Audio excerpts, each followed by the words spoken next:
सुरुवात करूया एका ब्रेकिंग बातमीनं। महाराष्ट्रातही कफ सिरप असलेल्या कोल्ड ड्रिंकवरती आता बंदी आणण्यात आली। हा मोठा निर्णय घेण्यात आलेला। कोल्ड ड्रिंक हा विक्री तसंच उत्पादन आणि वितरणावरती बंदी घालण्यात आलेली आहे। कोल्ड ड्रिंक या सिरपमुळे मध्य प्रदेश राजस्थानमध्ये 18 मुलांचा मृत्यू झाला। राज्य सरकारच्या अन्न आणि औषध प्रशासन विभागाकडून एक टोल फ्री नंबर जारी करण्यात आलाय। कोणत्याही मेडिकलमध्ये सिरप आढळल्यास त्याच्या संदर्भात तात्काळ टोल फ्री क्रमांकावर माहिती देण्याचं आवाहन जे आहे ते राज्य सरकारच्या आरोग्य विभागाने केलं। तर महाराष्ट्रामध्ये कोल्ड ड्रिंक या सिरपवरती जी आहे ती बंदी घालण्यात आलेली आहे। राज्य सरकारच्या अन्न औषध प्रशासनाकडून खबरदारीचा उपाय म्हणून टोल फ्री नंबर जारी करण्यात आला। तर 1800222365 या टोल फ्री क्रमांकावर संपर्क साधण्याचं आवाहन देखील यावेळेला करण्यात आलंय।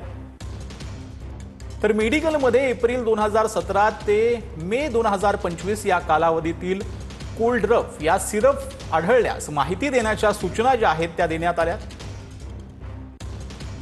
सदर औषधाचा साठा आढळल्यास तो गोठवण्याचा औषध निरीक्षकांना सूचना ज्या आहेत त्या आरोग्य विभाग आणि अन्न औषध प्रशासनाकडून देण्यात आल्या। तर कोल्ड ड्रिंक या सिरपमध्ये डायइथेलिन त्यासोबत ग्लायकोल नावाचा विषारी घटक आढळल्याचं समोर आलंय। या कफ सिरपच्या वापरामुळे मध्य प्रदेश आणि राजस्थानमधील 18 बालकांचा मृत्यू झाल्याचं समोर आलेलं आहे।